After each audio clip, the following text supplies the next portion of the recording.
আসসালামু আলাইকুম ভাই ও বোনেরা, আপনারা সবাই কেমন আছেন? আশা করি আপনারা সবাই ভালো আছেন। আলহামদুলিল্লাহ আমিও ভালো আছি। নরিন ফ্যামিলি ব্লগারে জানাই স্বাগতম। এদিকে মেয়ে তার বাবাকে ফোন দিয়ে বলেছে যে স্ট্রবেরি খাবে, আর বাবা তো এখানে নিয়ে হাজির। আর আমি তো দেখে বলছি তুমি কিভাবে পেলে আর কিভাবে নিয়ে আসলো।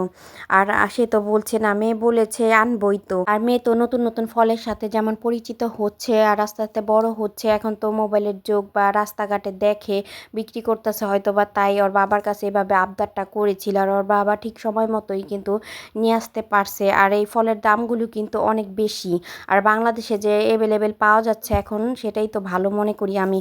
তাই তো বাচ্চাটা খেতে পারছে। আর এই ফল খেলে কিন্তু অনেক বেশি উপকার, সাথে কিন্তু আমি এই উপকারটাও কিন্তু দেখতে পারছি। এই ফলটা উপর দিয়ে দানাদার থাকায় কিন্তু এই ফলটা খাওয়ার পরে পর কিন্তু কোষ্ঠকাঠিন্য থাকলে কমে যায়। ছোটবেলায় কিন্তু অনেকবারই আমি এই ফলটা ট্রাই করেছি, কিন্তু আমি তখন বুঝতে পারিনি এই উপকার হয়। আর মেয়ে যখন খেয়েছে, মেয়েকে খেয়াল করার পরে কিন্তু আমি আপনাদের কাছে বলতে পারছি এই কথাটা। অবশ্যই একবার হলে ছোট বাচ্চাদের এই ফলটা খাওয়াবেন, একবার হলেও কিন্তু বাচ্চাদের এই ফলটা খাওয়াবেন, কারণ এই ফলটা সবসময় অ্যাভেলেবেল পাওয়া যায় না। যখনই পাওয়া যায় তখনই কিন্তু একবার হলেও আমি মেয়েটাকে খাওয়ানোর ট্রাই করব। এখন নিজে থেকে মেয়ে তো খেতে চাইছিল বলে আনা হয়েছিল। এই ফলটা খেতে কিন্তু টক লাগে, অনেকটা পেয়ারার মতন, কিন্তু সফট পেয়ারা যেমন হয় ঠিক এমন মনে হয় আমার। আমি খুব উপকারী একটা রেসিপি আপনাদের সাথে শেয়ার করব, নাবিজ রেসিপিটা। যে সুন্নতি রান্নাটা কিন্তু আজকে রান্না করব। আর এই রমজানে যদি রোজা রেখে এই রান্নাটা করা হয় আর খাওয়া হয়, আপনার মন দিল সবকিছু ভালো হয়ে যাবে, সাথে তো এনার্জিও পাবেন। আড়ঙের দুধটা জাল করে ঠান্ডা করে নিচ্ছি, আর তার পাশাপাশি কিন্তু এখানে 3টা খেজুর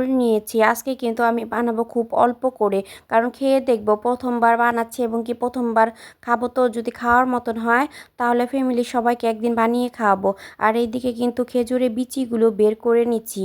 3টা খেজুর নিয়েছি, তাই 3টা খেজুরই কিন্তু এখানে ধুয়ে তারপরে বিচিগুলো বের করে নিচ্ছি। আপনারা চাইলে কিন্তু খুরমা খেজুর দিয়েও কিন্তু তৈরি করতে পারেন। লিকুইড দুধটাও কিন্তু ঠান্ডা হয়ে আসছে, আর আমি কিন্তু একটা বাটিতে ঢেলে নিচ্ছি। আর এখানে কিন্তু 1.5 কাপের মতন হবে আমি দুধ নিয়েছিলাম। আর দুধটা ঢেলে দিব, তার মধ্যে কিন্তু 3 পিস কিন্তু খেজুর নিয়েছি। 3 পিস খেজুরই কিন্তু এখানে নিয়ে রেখে দিব, কারণ এভাবে কিন্তু ডুবিয়ে রাখতে হবে আর একটু নাড়া দিয়ে রেখে দিব। এভাবেই কিন্তু ঢাকা দিয়ে 12 ঘন্টা রেখে দিতে হবে, তারপরে খাওয়ার মতো উপযোগী হবে। আর আমি একটু নাড়া দিয়ে এভাবে রেখে দিব। তো এই পর্যায়ে কিন্তু ঘড়িটাও দেখে নিয়েছি, ঘড়িতে বাজে 3টা, দুপুর 3টা বাজতেছিল। আর আমি কিন্তু এই খাবারটা খেয়েছিলাম আর সেহরি খাওয়ার পর, কারণ সেহরি খাওয়ার পর পরেই কিন্তু সময় আছে, রোজার দিন, তাই সেহরি খাওয়ার পর পরেই কিন্তু এই যে খেতে বসে গেলাম। খেয়ে দেখি একটু কেমন লাগে। খেয়ে তো দেখলাম এই পর্যায়ে আমার কাছে ভালোই লেগেছে। অবশ্যই কিন্তু এভাবে তৈরি করে খেতে পারেন। খাওয়ার পর পরে কিন্তু বেশ ভালো একটা রিফ্রেশিং মনে হয়েছে, কিন্তু পরিমাণে বেশি কিন্তু এই খাবারটা খাওয়া যাবে না। আর এই খাবারটা কিন্তু